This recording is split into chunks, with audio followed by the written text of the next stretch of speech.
Praise the lord. ప్రభు అయిన యేసుక్రీస్తు నామంలో మీ అందరికీ మా హోసన్నా మినిస్ట్రీస్ తరపున హృదయపూర్వకమైన వందనాలు తెలియపరుస్తున్నాను. ప్రభు మిమ్మల్ని ఆశీర్వదించి దీవించునుగాక. ప్రియులారా, పరిశుద్ధ గ్రంథంలో యాకోబు పత్రిక 4వ అధ్యాయం 7వ వాక్యాన్ని నేను చదువుతున్నాను, ఆలకించండి. దేవునికి లోబడియుండుడి, అపవాదిని ఎదిరించుడి, అప్పుడు వాడు మీ యొద్ద నుండి పారిపోవును. చూడండి, వాక్య భాగంలో అపవాదిని అంటే సాతానుని మనం ఎదిరించాలట. ఇందులో మనం సందేహించవలసిన అవసరమేమీ లేదు. ఎందుకంటే ఆ ఎదిరించే ఆ అనుభూతిని మన పితరుల యొక్క అనుభవాలలో కానివ్వండి, మన రక్షకుడైన ప్రభు యొక్క జీవిత అనుభవంలో కానివ్వండి, మన అక్షరాల కనులారా చూడవచ్చు. వారు సాతానుని ఎదిరించి జయించిన జయవీరులు. మన వ్యక్తిగత అనుభవాలలో కూడా అలాంటి అనుభూతిని మనం కూడా కలిగి ఉండాలండి. ఓడిపోవడం, శిరస్సు వంచడం, పారిపోవడం కాదు. పారిపోవలసిన విషయాల్లో మనం పారిపోవాలి. వాక్యంలో మనం చాలాసార్లు చదువుతుంటాము, దుష్టుని నుండి పారిపోవాలట, పాపము నుండి విడిచిపెట్టి పారిపోవాలట, దుర్బోధలలో నుండి మనం వైదొలిగిపోవాలట. ఇలాంటివి మనం చదువుతుంటాము. కానీ అపవాది దగ్గర నుంచి మనం పారిపోకూడదండి. సాతానికి లోబడిపోయి, లొంగిపోయి, తల వంచి సాతానుతో మనం ఏకమైపోకూడదు. సాతానుని, అపవాదిని మనం ఎదిరించాలి. ఎదిరించాలంటే ఏం కావాలి మనకు? బైబిల్ చేతిలో పట్టుకొని సాతానుని ఎదిరిస్తే వెళ్ళిపోతాడా? ఇలాంటి సందేహాలు మనకు కలుగుతాయి. కానీ వాక్యంలో మనం చదివినప్పుడు ఈ వాక్యంలో ఒక అనుభవం మనకు కనిపిస్తుంది. ఒకటి, దేవునికి లోబడి ఉండండి. మనము దేవునికి లోబడితే సాతాను మనకు లోబడుతాడు. ఇది చాలా ఆశీర్వాదకరమైన అనుభవం అండి. అన్ని విషయాలలో మనం దేవునికి లోబడిన విధేయత కలిగిన వారం కావాలి. ఎప్పుడైతే ఆ లోబడే తత్వం అనుకుంటుందో ఆనాడు మనకు శక్తి కలుగుతుందండి. సాతానుని ఎదిరించగలిగిన, వానితో పోరాడగలిగిన, సాతాను మీద జయమందగలిగిన ఆ శక్తి మనకి ఎలా కలుగుతుంది అనంటే మనం దేవునికి లోబడాలి. దేవుని ఆలోచనకు లోబడాలి, ఆయన పిలుపుకు లోబడాలి, ఆయన చిత్తానికి లోబడాలి, ఆయన యొక్క ఆత్మకు లోబడాలి. ఎప్పుడైతే ఆ లోబడే అనుభవం మనకు కలిగి ఉంటామో, మనం దేవునికి లోబడకుండా దైవశక్తిని మనం ఎలా పొందుకొని లోకం మీద, సాతాను మీద, అపవాది మీద మనం ఎలా జయించగలుగుతామనే ప్రశ్న మన అంతరంగంలో మనకు కలగాలండి. ఆజ్ఞ అతిక్రమమే పాపం. మరి దేవుని ఆజ్ఞకు లోబడకుండా అవిధేయులమై దేవుని యొక్క ఆజ్ఞలకి మనం ఎడముఖం పెడముఖం పెట్టి దైవ శక్తిని ఎలా పొందుకోగలుగుతాము? అపవాదిని ఎలా ఎదిరించగలుగుతాము? అందుచేత నా ప్రియ సహోదరులారా, మొదట మనం లోబడాలి. ఎవరికి? దేవునికి. మనం మనుషులకు లోబడతాం, ప్రభుత్వాలకి లోబడతాం, అధికారులకు లోబడతాము, ఇంకా పరిస్థితులకు, లోకానికి కూడా మనం శిరస్సు వచ్చి లోబడతాం. కానీ దేవునికి లోబడాలంటే మనకు చాలా కష్టంగా ఉంటుంది. ఉప్పు కారం తినేవాళ్ళమండి, సంఘజీవిగా బ్రతుకుతున్నామండి.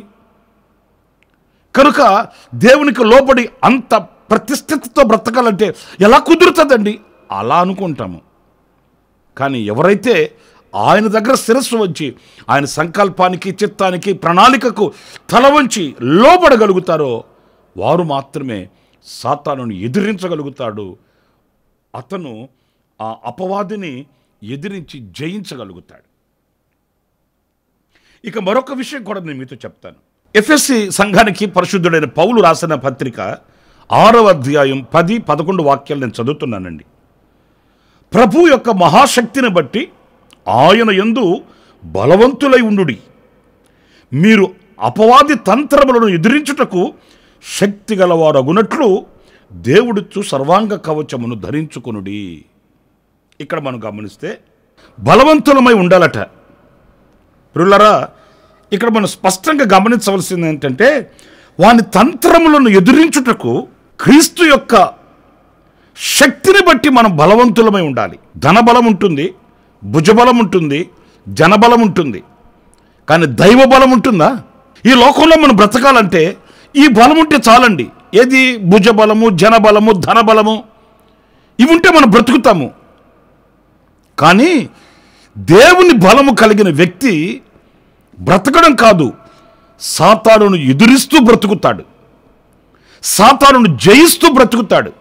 ఈ రోజున అందరూ బ్రతుకుతున్నాము, కానీ సాతానుని, అపవాదిని ఎదిరిస్తూ బ్రతికే బ్రతుకుతున్నామా, లేక అపవాదితో ఒకటైపోయి, కుమ్మక్కైపోయి, వానికి లోబడిపోయి సాతాను యొక్క ఆలోచనలు నెరవేర్చుకుంటూ ధనాన్ని, బలాన్ని, జనాన్ని సంపాదించుకొని గొప్పవాళ్ళుగా మనం ముద్రలు వేసుకుంటున్నామా అనేది మనం ఆలోచించాలి. నేను దైవ బలము కలిగి బ్రతికితే ఆ దైవ బలము, ఆ శక్తి చూడండి.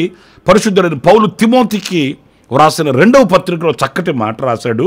ఆ మాట కూడా నేను చదువుతాను. తిమోతికి రాసిన 2వ పత్రిక 1వ అధ్యాయము 8వ వాక్యం అండి. నీవు మన ప్రభువు విషయమైన సాక్ష్యమును గూర్చి అయినను, ఆయన ఖైదీనైన నన్ను గూర్చి అయినను సిగ్గుపడక దేవుని శక్తిని బట్టి. చూశారండి, పరిశుద్ధుడైన పౌలు తన నిజకుమారుడని పిలువబడే తిమోతికి వ్రాస్తున్నాడు ఈ పత్రికని. మన శక్తి, మన భక్తి, మన బలము, జనబలము, భుజబలం కాదు, దేవుని శక్తిని బట్టి సువార్త నిమిత్తమైన శ్రమానుభవములో పాలువాడువై ఉండుము. సువార్త నిమిత్తమైన శ్రమానుభవములో పాలువాడవై ఉండాలంటే, ఆ శ్రమానుభవంలో నీవు నిలిచిన వాడవై ఉండాలంటే దైవశక్తి కావాలి, దేవుని బలము కావాలి. ఆ దైవ బలముతోనే మనం సాతానుని, అపవాదిని ఎదిరించగలుగుతామంటండి. చాలామంది ప్రార్థన చేయించుకోవడానికి వచ్చినప్పుడు వాళ్ళు చెప్పే మాట, అన్నయ్య ప్రార్థనలు చేస్తున్నాము, వాక్యం చదువుతున్నాము, ఉపవాసాలు ఉంటున్నాము, కానీ ఆ సాతాను శోధన తొలగిపోవట్లేదు. మంచిదే, వాక్యం చదవడం మంచిదే, పాటలు పాడడం మంచిదే, ఉపవాసం చేయడం మంచిదే, కానీ ఆ పాటలలో, మాటల్లో, వాక్యంలో, ఉపవాసంలో ఎంతవరకు శక్తిని పొందుకుంటున్నావు, ఎంతవరకు ఆ దైవ బలమును కలిగి ఉంటున్నాము అనేది మనం ఆలోచించాలి కదా. ఏదో ఒక కీర్తన చదివినంత మాత్రాన, కాసేపు మోకరించినంత మాత్రాన, లేక 4 పాటలు పాడినంత మాత్రాన కాదు, అందులో మనం ఒక నూతనత్వాన్ని పొందుకోవాలి. కొందరు వాక్యం చదువుతారు, ఆ చదివిన వాక్యంలో వాళ్ళకు నూతనమైనటువంటి తీర్మానం చేసుకుంటారు, నూతనమైన అనుభూతి వాళ్ళకి కలుగుతుందండి. మరి కొంతమంది వాక్యం చదువుతారు, ఏదో ఒక పాఠ్య పుస్తకాన్ని చదివినట్లు, ఒక న్యూస్ పేపర్ చదివినట్లు, లేక ఆచారంగా మనం చదవాలి కదా అన్నట్లు. అలా కాదు. దేవుని సన్నిధికి మనం వెళితే ఆ దేవుని సన్నిధిలో ఒక నూతనత్వాన్ని మనం పొందుకోవాలి, నూతనమైన బలమును మనం పొందుకోవాలి, నూతనమైన అభిషేకాన్ని పొందుకోవాలి, నూతనమైన ఆశీర్వాదాన్ని మనం పొందుకోవాలండి. అప్పుడే మనకు బలము కలిగేది. ఇప్పుడు ఆహార విషయంలో చూడండి, ఏ బలము ఇవ్వని, ఏ విటమిన్స్ లేని ఆహారాన్ని మనం తిన్నామనుకోండి కడుపు నిండుతుంది, కానీ బలం వస్తుందా? అందుకే మన వాళ్ళు ఏం చేస్తారు, మంచి పౌష్టికమైన, పుష్టికరమైన ఆహారం, విటమిన్స్ ఉన్న ఆహారాన్ని ఏర్పాటు చేసుకుంటారు, వాటిని భుజిస్తారు. ఎందుకంటే అవి తక్కువ మోతాదులో మనం తిన్నా కూడా బలమునిస్తుంది, శక్తినిస్తుంది. వాక్యం అనే ఆహారం కూడా అంతే. నువ్వు ఎన్ని అధ్యాయాలు చదివావు అని కాదు, నువ్వు ఎన్ని రోజులు ఉపవాసం ఉన్నావు అని కాదు, నువ్వు ఎన్ని గంటలు ప్రార్థన చేసావు అని కాదు, నువ్వు చేసిన దానిలో ఎంత శక్తిని పొందుకున్నావు. కొంతమంది 40 రోజులు ఉపవాసం ఉన్నానండి అని చెప్తారు. ఏమీ మార్పు ఉండదు, బుద్ధి మార్పు ఉండదు, స్వభావాలు మార్పు ఉండవు.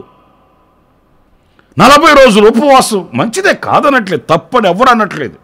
మరి ఆ 40 రోజుల ఉపవాసంలో నువ్వు పొందిన మార్పు ఎంత, నువ్వు పొందుకొనిన శక్తి ఎంత, ఇవన్నీ మనం ఆలోచించుకోవాలి. గనుక మనం ఆ దైవ బలాన్ని, ఆ దైవ శక్తిని మనం కలిగి ఉన్నప్పుడు అపవాదిని మనం ఎదిరించగలుగుతామంటండి. కనుక మనం పరిశీలన చేసుకోవాలి. నేను రక్షింపబడి 20 సంవత్సరాలు అయింది, నేను రక్షింపబడి 30 సంవత్సరాలు అయింది, నేను రక్షింపబడి 10 సంవత్సరాలు అయింది అని చెప్పుకుంటున్నాము.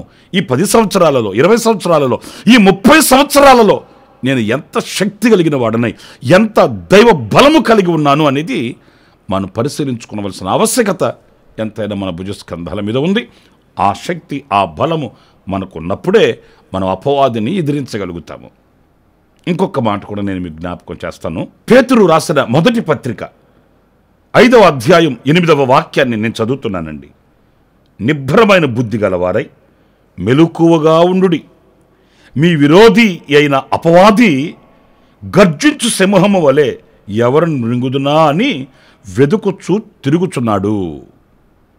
ఇక్కడ అపవాది ఎవరిని మృంగుదునానని గర్జించు సింహము వలె ఆడు తిరుగుతున్నాడట. అసలు వాస్తవంగా సింహానుకుండే స్వభావం ఏంటంటే, వేటాడడానికి వెళ్ళేటప్పుడు ఆ 4 రోడ్ల కూడలిలో నిలిచి గర్జిస్తుందట. ఎప్పుడైతే ఈ సింహం గర్జిస్తుందో, ఈ చెట్ల చాటున, పుట్ల చాటున ఉన్న చిన్న చిన్న జంతువులు ఉంటాయి కదండి, కుందేళ్ళు, జింకలు, ఇంకా జంతువులు ఉంటాయి కదండి, ఇవన్నీ ఈ గర్జనకి, ఈ కేకకి భయపడిపోయి అటు ఇటు ఇటు అటు పరిగెత్తడం ప్రారంభిస్తాయట. ఆ పరిగెత్తేటప్పుడు ఈ సింహం వాటిల్ని చూసి ఏర్పాటు చేసుకుంటుంది. ఓకే, ఇక అప్పుడు వేటాడడానికి పూనుకుంటుందంటండి. అంతేగాని మొదట వెతుక్కుంటూ వెళ్ళి ఏ చెట్టు చాటున, ఏ పుట్ట చాటున ఏ జంతువు ఉందని వెతకదంటండి. బయటకు వచ్చి గర్జిస్తుంది. ఆ గర్జనకు భయపడినవి సింహం కంట్లో పడతాయి. అప్పుడు సింహం వేటాడుతుందట. ఈ భయం ఎంత పనిచేస్తుందో చూడండి, ఈ కలవరం ఎంత పనిచేస్తుందో చూడండి. అందుకే దైవజనుడు చెప్తాడు, వాడు గర్జించు సింహం వలె తిరుగుతున్నాడు. ఎందుకు గర్జించాలి అనంటే, కుదుటుగా ఉన్న మనల్ని, నిమ్మలంగా ఉన్న మనల్ని అక్కడ ఉండనివ్వకుండా వాడి కంటబడేటట్టు, వాడు వశమయ్యేటట్లు భయపెడతాడు. మనం భయపడిపోకూడదండి. గనుక వాడు అలా తిరుగుతున్నాడు గనుక మీరు మెలకువగా ఉండండి. ఆ మెలకువ కలిగిన జీవితం మనకుంటే వాడి కేకలకి మనం లోబడిపోవాల్సిన అవసరం లేదు, వాడి గర్జనకి మనం భయపడిపోవాల్సిన అవసరం లేదు, వాడి యొక్క కుయుక్తులకి మనం లోబడిపోవాల్సిన అవసరం లేదండి. సాతాను బహు వంచనగా మనల్ని ఆవరిస్తాడు, గర్జిస్తాడు. ఏదో మింగేస్తాను, నరికేస్తాను, చంపేస్తాను, పోగులేసేస్తాను అన్నట్లుగా వాడు కేకలు, వాడు రంకెలు అలా ఉంటాయి. మనం మెలకువ కలిగి ఉండాలి. మెలకువ కలిగి ఉండాలంటే నిద్రపోకుండా కళ్ళు అప్పగించుకొని చూస్తూ ఉండమని కాదు.